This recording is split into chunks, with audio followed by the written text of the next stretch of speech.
Peace, family.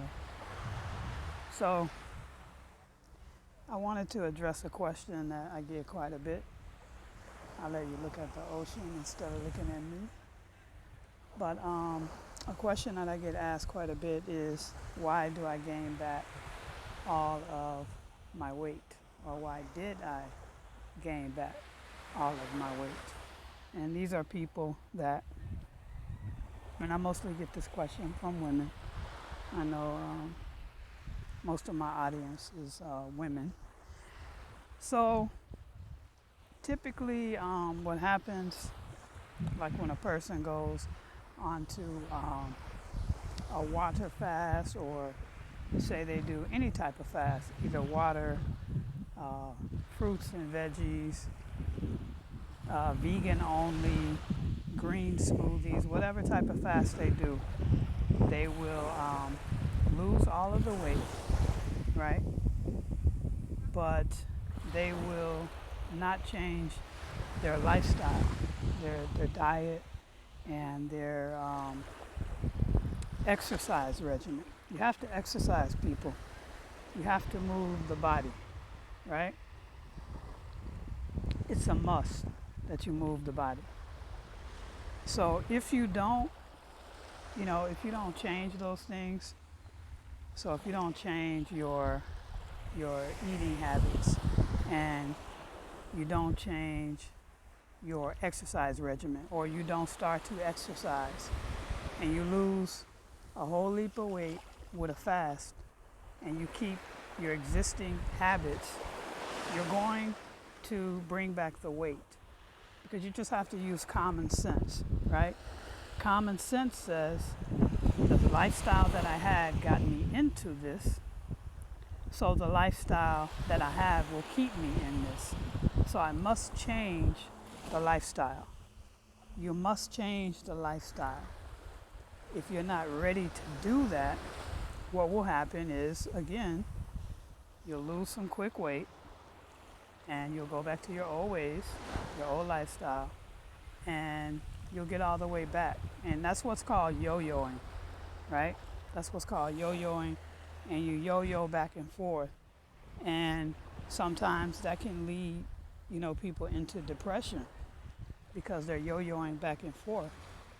But you don't need to get to a point of depression. What you have to do is you have to make a commitment that you're going to change. You have to make a commitment that, this is a new lifestyle for you, and you're going to change. So, I tell people, like, if they first just start working out or whatever, I tell them, look, you don't need to be a triathlete or anything like that. You can simply start. If you haven't worked out in years, you can simply start working out just by walking. Just by walking.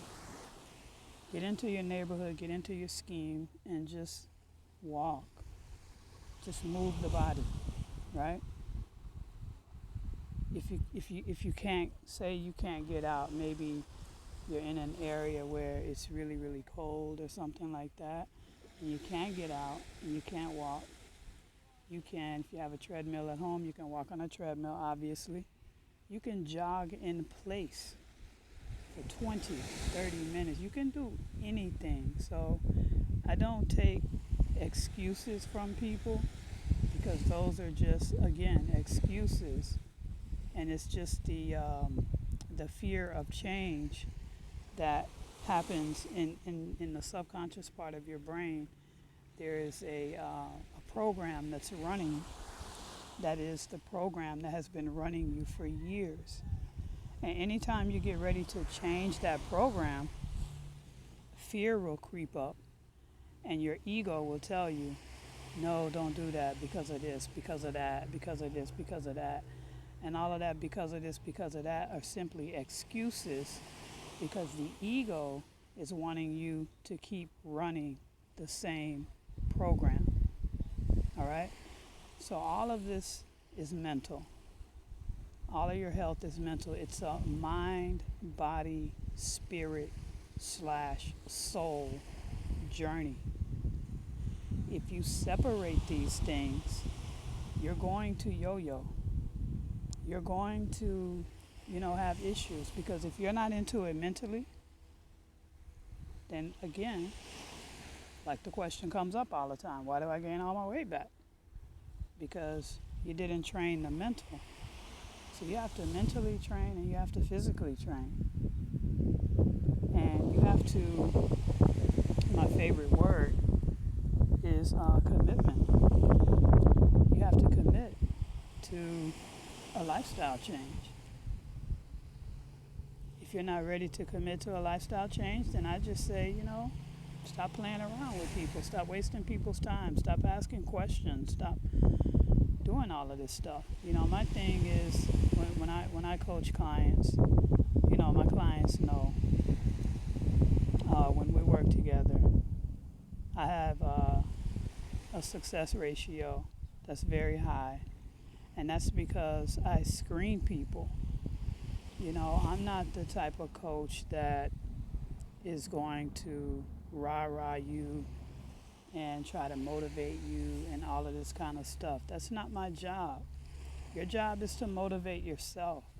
Your job is to be self-motivated. You shouldn't need a fasting partner. You really shouldn't need an accountability coach. Or maybe if you do, you need it just for a little bit, but then you go on about your way because you instill within yourself the discipline and the accountability. If you want to, really at the end of the day, I'll tell you the real hard facts with Queen when I started this thing. You know who my accountability coach was? My accountability coach was my higher self. That is my accountability coach. It's my higher self. My lower self was the one that said, oh, just go on and eat those cookies. Eat that donut. Nobody will see. Skip a day working out. But I made a commitment to myself. I made a commitment to my higher self that I would get into the absolute best shape of my life. And I would not stop until I decided to leave Earth. And that is my commitment. Today is day 738. I've been working out consistently for 738 days. So you can't tell me that you can't go from wherever you are to where you want to be. It just takes one day at a time. It takes commitment. It takes tweaking your diet, tweaking your exercise regimen, right? And moving yourself into a new lifestyle. So to answer your question, why do I gain back all the weight? It's because you're not exercising and you didn't change your diet and your nutrition. And you didn't commit mentally to make those changes. See, way past the fantasy and the romance of having this sexy body and all of this kind of stuff after your fast, way past that romance, when you're in the dark by yourself at home, you alone, sweets in the cabinet, right? You have to be accountable to you. You have to be accountable to self. Again, if you can't get a coach or whatever, make your higher self your accountability coach. But at the end of the day, I told a young lady this yesterday on one of the forums that I belong to. I said, at the end of the day, even if I coach you, at the end of the day, there's only so much a coach can do. A coach can't drink the water for you. A coach can't eat the right meals for you. A coach can't do your sit-ups. I remember my basketball coach used to tell me, I can't do your layups for you, right? So at the end of the day, you have to be accountable to self. And you got to be so committed to this thing that this is life and death. Because really, it is life and death. Bless up.